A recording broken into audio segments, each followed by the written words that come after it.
What is up, you guys? Welcome back to another one. If you are new to the channel, I am Gold Pony, and today we are in the new 2020 Audi A3, courtesy of Sun Motor Cars in Mechanicsburg, PA. And so yes, I do believe the redesign is right around the corner, but yet I still wanted to check this one out because this looks like such a fun car. So what do you say? Let's go ahead and jump right into it. And as always, let's start with pricing. And so to start, there are two different trim levels for the 2020 Audi A3. First one being the Premium, starting at $33,300. Then you have the Premium Plus, starting at $36,300. And so next, when it comes to the power plant, the power numbers are actually going to differ whether you go with the front-wheel drive setup versus the all-wheel drive setup. For instance, if you were to go with that front-wheel drive configuration, you will find a 2-liter turbocharged inline 4-cylinder engine. This particular setup is going to put out 184 horsepower, 221 pound-feet of torque, of course sent to the front wheels through a 7-speed dual clutch, giving you a 0 to 60 time approximately 6.6 seconds, with MPG numbers coming in at 27 in the city, 36 on the highway, taking, actually check this out, regular unleaded fuel, 87 octane. And I emphasize this because there aren't many luxury automakers out there making their cars to take anything other than premium unleaded fuel. So it's kind of nice that the A3 is going to save you a little bit of money there. But on the other hand, if you were to go with the all-wheel drive configuration, again, still powering the beast is a 2-liter turbocharged inline 4-cylinder. However, this one bumps the power numbers up to 228 horsepower, 258 pound-feet of torque, sent to all 4 wheels through Audi's legendary Quattro all-wheel drive system.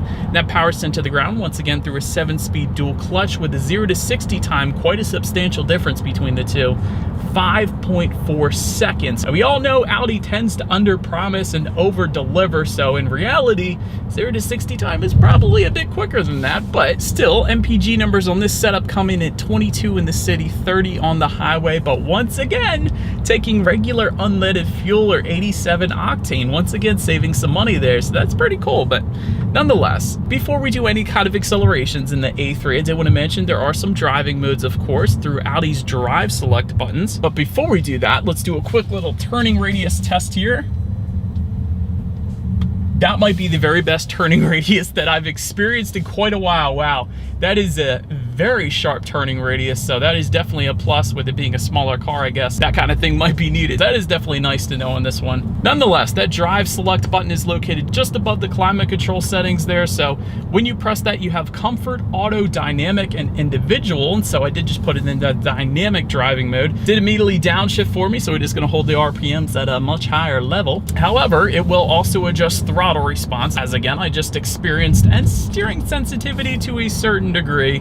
That is one thing with Audis, it does adjust the steering sensitivity, but really just ever so slightly, not too much. So it is kind of still on the looser side of things, but it is still a slightly heavier weight to it, so I didn't want to say that. But now that we have gotten that out of the way, what do you say? Let's go ahead and do a quick little acceleration here, and let's see how quickly we can get this new 2020 Audi A3 here up to speed. And here we go. Wow. Dang, did not expect that. I've driven the S3 before and that had absolutely breathtaking acceleration, but wow, for the standard A3 with the Quattro all-wheel drive setup that we have today, really nice acceleration. I'm kind of impressed there. It kind of did a little bit throw my head into the back of the headrest, so that was really fun. I like that. But so anyways, to go along with that acceleration, as always, braking is equally important. And so up front, you will find 13.4-inch ventilated front discs. In the back, 12.2-inch solid rear discs. As far as the braking feel goes, I've had absolutely no issues. There's no brake pedal delay or anything like that in the A3, so that's always nice. Touching on suspension and handling a little bit, up front you're going to find a McPherson strut front suspension. In the back, a 4-link rear suspension. And I did want to mention to you guys, there is an optional sport suspension system, or aka lowering springs, essentially available for $250, which actually lowers the ride height by 15 millimeters, which is going to result essentially in better handling, and the opposite end of the spectrum, a little bit firmer ride. But if you don't mind it, like I don't, that's kind of cool. But so anyways, all in all, touching on ride quality, I've had no issues today, and some of the roads are quite punishing here in PA, so the A3 has certainly been soaking them up just fine, so no issues there. Touching on steering feel, again, going back to steering feel, I wouldn't have minded a little heavier of a weighted steering wheel in this one, especially in dynamic mode, but still, it does still feel just fine, so no issues for me. Cabin noise is absolutely excellent. The only cabin noise I'm really getting is coming from the AC system that I have on right now, but really very surprising, but yet not at the same time. Of course, it's an Audi, so you expect cabin noise to be quite quiet, but it is an A3, so it's kind of a smaller car, but really, I feel like I am super loud in this video, and I'm not even trying to be, because there is such a lack of exterior noises coming into the cabin, so very impressed there too.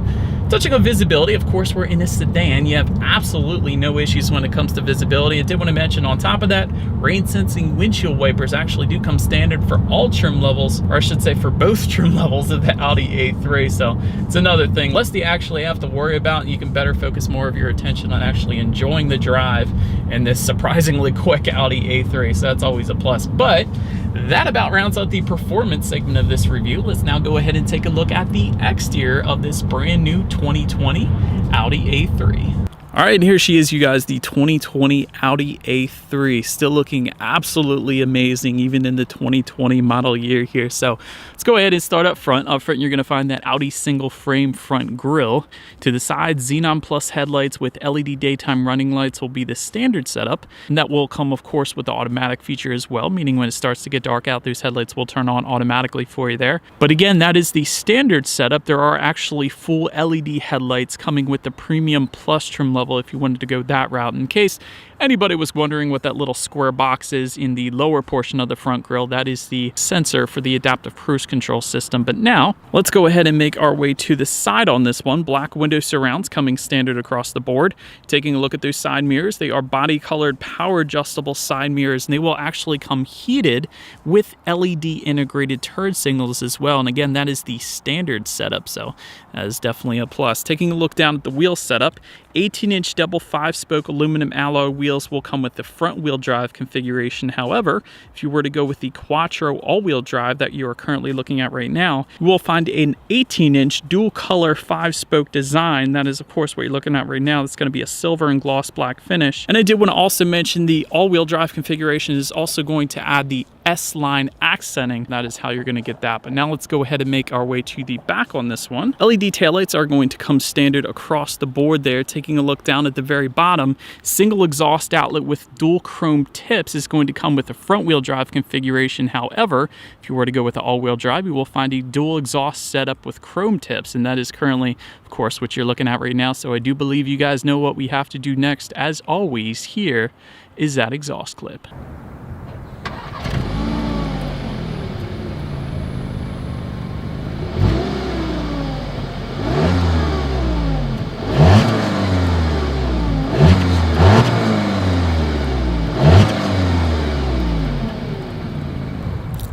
All right, and so now since we are around back, to go ahead and open that rear trunk, there of course is a couple different ways to go about doing that.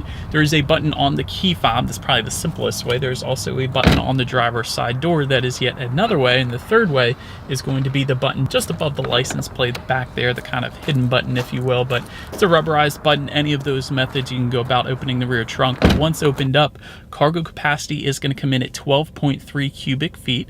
If that was not enough space for you, there is a 40-20-40 split, meaning the rear seats do fold down for quite a bit of extra space there if you needed it. I did want to also mention we'll find grocery hooks and a 12-volt power outlet in the trunk if you go with the Premium Plus trim level. That is reserved specifically for that trim. But now making our way up to the rear legroom, that is going to come in at 35.1 inches. So for reference, I'm even 6 feet tall. This is how much space I have back there.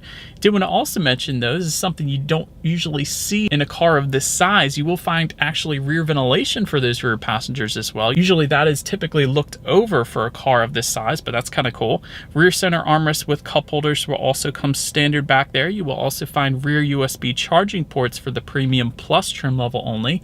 Did want to also mention there's LED lighting back there. I found that kind of cool. And also front seat back map pockets. And I don't think anybody actually uses those to put maps in anymore, but it is of course still nice to have back there. But now make your way up to the front seats. 8-way power driver's seat with power lumbar will come standard. Leather surfaces, of course, standard across the board as well.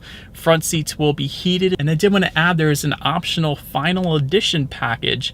Final edition meaning this isn't going to be the last year they make the A3, but it is going to be redesigned very soon. But nonetheless, that final edition package goes for $800, and that is going to add sport seats with depth adjustments and contrast stitching. And this may be something I probably would recommend, seeing as the seat comfort is just fine, but for more of a sporty car like the A3, this is probably a car you're going to toss around the back roads a little bit, and I wouldn't mind having a little better bolstering on the seats, and this final edition package may do just that, although we don't have it today, of course. But take a look at the steering wheel. It is tilt and telescoping. It is leather wrapped across the board, and with that final edition package, again, you will actually get a flat bottom steering wheel, yet another feature added with that package there. But now let's go ahead and make our way to the startup. Let me first start by showing you guys the key here. You do have your Audi logo on the one side, and there is the panic button on the side of the key. I think that's the first time I've seen it there. That's kind of cool. But anyways, other side, you got lock, unlock, and the button to pop the rear hatch. And so it is all keyless entry actually. So all you need to do is just simply keep the key in your pocket, walk up to the A3. Once you're inside, there is a push button start located just to the left of the shifter. So simply just put your foot on the brake and press that engine start button there. And so once started up, tachometer is on your left, speedometer is on your right. There is a small digital display front and center. Would have been kind of cool to see the Audi virtual cockpit in the A3, but that is not available, unfortunately. But still, to control what is on that digital display, you can use the steering wheel mounted controls found on the left side there. That is going to give you things like your radio information, Bluetooth information, how many miles you have left until you hit empty, trip A, and some of the other basics, of course. But now let's make our way to overall interior quality. Power sunroof is actually going to come standard. That is, of course, what you're looking at right now. Black cloth headliner, also standard dual zone climate control, ambient interior lighting standard for all trims. And that is, of course, in addition to the LED interior lighting that we do have here as well. Did want to also mention there is some new aluminum trim accents for 2020. One of the new features for the 2020 A3 that they definitely look pretty good. Kind of a new style to them, if you will. Of course, S-line aluminum door sills, and that S badging is going to be specific to the all-wheel drive, of course, but they definitely look pretty good down there. Wireless phone charger can be had with the Premium Plus trim level. And as far as the attention to detail goes, I do like the Quattro badging found above the passenger side glove box. And speaking of the passenger side glove box, there's actually a CD player in there, and it's kind of interesting. Just in front of the shifter, there's a small rubberized cargo area, as well as 12-volt power outlet and USB charging port. And your cup holders will be up there as well. And just behind the shifter, you have your electromechanical parking brake. And of course, your center armrest with an auxiliary port and USB charging port within that as well.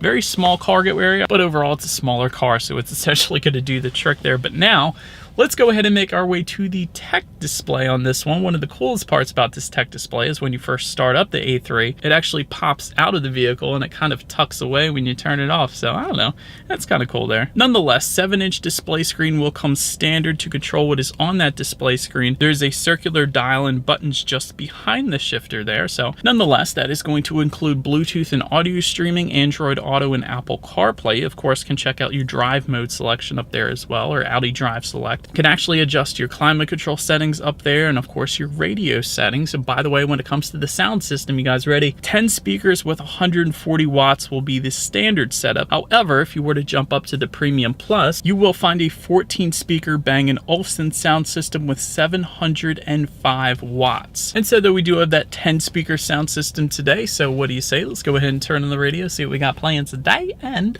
let's test out the clarity of this one.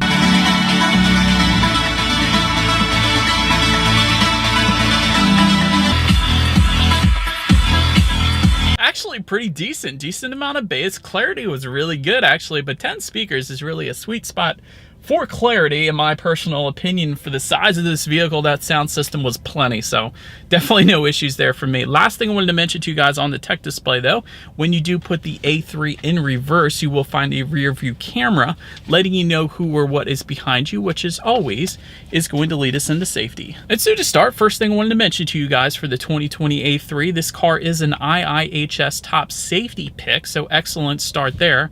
Front side curtain airbags will come standard, as well as driver and passenger knee airbags is definitely a plus, something that usually doesn't come standard on most vehicles actually. In the back, you're going to have latch, aka lower anchors and tethers for children for the rear car seats. Also back there, rear child door locks, tire pressure monitoring system will also come standard, adaptive cruise control standard across the board once again, and also Audi Presense Basic and Audi Presense Front, which is going to include automatic emergency braking, pedestrian detection, things like that. And then the Premium Plus trim level is actually going to add, in addition to that, an auto-dimming rear view mirror, blind spot monitor with rear cross traffic alert, front and rear parking sensors, and high beam assist. And so that is about it for this one, you guys. Thank you so much for watching. Feel free to follow me on social media at the bottom of the screen there if you like. Be sure to hit the subscribe and the bell notification button if you're into new car reviews. That is what we do here on this channel all day long. Do appreciate you guys watching more than you know, and I will see you guys all in the next video. Stay gold.